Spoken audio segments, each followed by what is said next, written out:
அரசு வேலை வாங்கி தருவதாக போலி ஆவணங்களை காட்டி 3 கோடியே 33 லட்சம் ரூபாய் ஏமாற்றியதாக கூறி காங்கிரஸ் நிர்வாகி உள்ளிட்ட 4 பேர் மீது சென்னை காவல் ஆணையர் அலுவலகத்தில் புகார் அளிக்கப்பட்டுள்ளது. அரசு வேலை என கூறிவிட்டு ஒவ்வொருவரிடமும் 6 லட்சம் ரூபாய் வரை பெற்றுக்கொண்டு பணத்தை பறித்தது எப்படி? பார்க்கலாம் இந்த செய்தி தொகுப்பில். கடந்த 2021ஆம் ஆண்டு மத்திய அரசு அங்கீகாரம் பெற்ற பீஸ் ஸ்கவுட்ஸ் இந்தியா என்ற நிறுவனத்திற்கு மாவட்ட வாரியாக பொறுப்பாளர்கள் தேவை என விமல் ராஜேந்திரன், அவரது மனைவி கோகிலா, செல்லப்பாண்டி, உதயகுமார் ஆகியோர் விளம்பரப்படுத்தினர். சென்னை வளசரவாக்கத்தில் உள்ள அலுவலகத்தில் இது தொடர்பான விவரங்களை கேட்டுக் கொள்ளலாம் எனவும் அறிவிக்கப்பட்டது.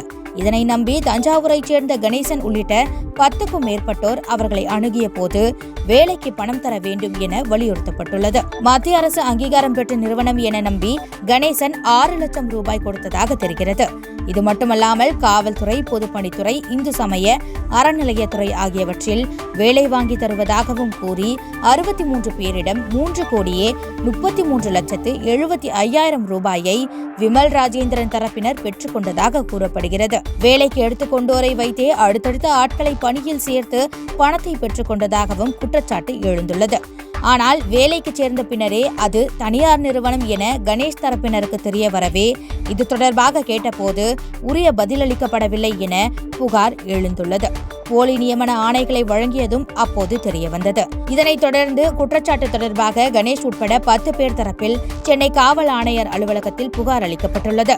போலி நியமன ஆணையை வழங்கிவிட்டு பணத்தை திருப்பியும் கொடுக்காமல் தங்களை ஏஜென்ட்டுகள் போல் பயன்படுத்தி பணத்தை கொள்ளையடித்ததாக அதில் தெரிவிக்கப்பட்டுள்ளது. காங்கிரஸ் நிர்வாகியாக உள்ள விமல் ராஜேந்திரன் மீது ஏற்கனவே புகார் அளித்தும் எந்த நடவடிக்கையும் இல்லை என அவர் உட்பட கோகிலா, செல்லப்பாண்டி, உதயகுமார் ஆகியோர் மீதும் நடவடிக்கை எடுக்குமாறும் புகாரில் கேட்டுக் கொள்ளப்பட்டுள்ளது.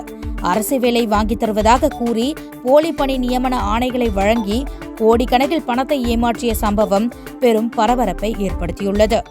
விமல் எப்படி இருக்கீங்க? நல்லா இருக்கீங்க. நீங்க நல்லா இருக்கீங்களா? வணக்கண்ணா. ஃபைன். இப்போ சரியா இருக்கு. அப்புறம் சொல்லுங்க, எப்படி இருக்கீங்க? சரியாயிடுச்சா? ஓகேண்ணா. வீட்டுக்கு வந்துட்டீங்களாண்ணா? நான் இன்னும் ஒரு நாள் ஆகும். நான் ஃப்ரெண்ட் வீட்டில் இருக்கேன். ஆக்சுவலி சரி, ஒன் டே. இப்போ நான் உங்களுக்கு ஒரு வாட்ஸ்அப்ல ஒரு message போட்டிருக்கேண்ணா.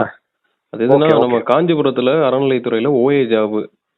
Okay okay okay fine fine fine. Okay, இதுக்கு என்ன அமௌண்ட் வாங்கணும், இது எவ்வளவு நாள்ல முடியுங்கிற டீட்டெயில் மட்டும் கேக்குறாங்க. நான் கேட்டுட்டு உடனே நான் ஈவினிங் தான் அவர்கிட்ட பேசுவேன். ஆக்சுவலி பேசின உடனே என்ன டீடைல்ஸ் கேட்கறேன் அவர்கிட்ட. ஆக்சுவலி பண்ண முடியுமா? பண்ண முடியும்னா நீங்க, ஏன்னா அவர்கிட்ட கேட்டா பண்ணணும் நம்ம. ஆக்சுவலி இல்ல, கண்டிப்பா முடிச்சிடலாம். Okay fine. நான் கேட்டுடுறேன். அப்ப no problem, not an issue. Okay, 7 o'clock ஏன்னா டெய்லி 7:30 அவர் கால் பண்ணுவார் எனக்கு. ஓகே, அவர்கிட்ட நான் டெய்லி எங்களோட கம்பெனியோட ரிப்போர்ட் ஒன்று கொடுக்கணும். ஆக்சுவலி அவருக்கு. சரிங்கண்ணா. ஓகேண்ணா. ஸோ அதனால 7:30 சொல்லும் போது இந்த விஷயத்த நான் சொல்றேன். ஓகேண்ணா. கேட்டுட்டு கன்ஃபார்ம் பண்ணி உங்களுக்கு இன்னைக்கு ஈவினிங் 8 o'clock உங்களுக்கு ரிசல்ட் கொடுத்துறேன் உங்களுக்கு. No problem. சரிங்களா, தேங்க்ஸ். ஷுவரா நான் அதை எடுத்துட்டு வந்துடுறேன். இவர் ஓகே தான், இவங்க ரெடியா இருக்காங்க.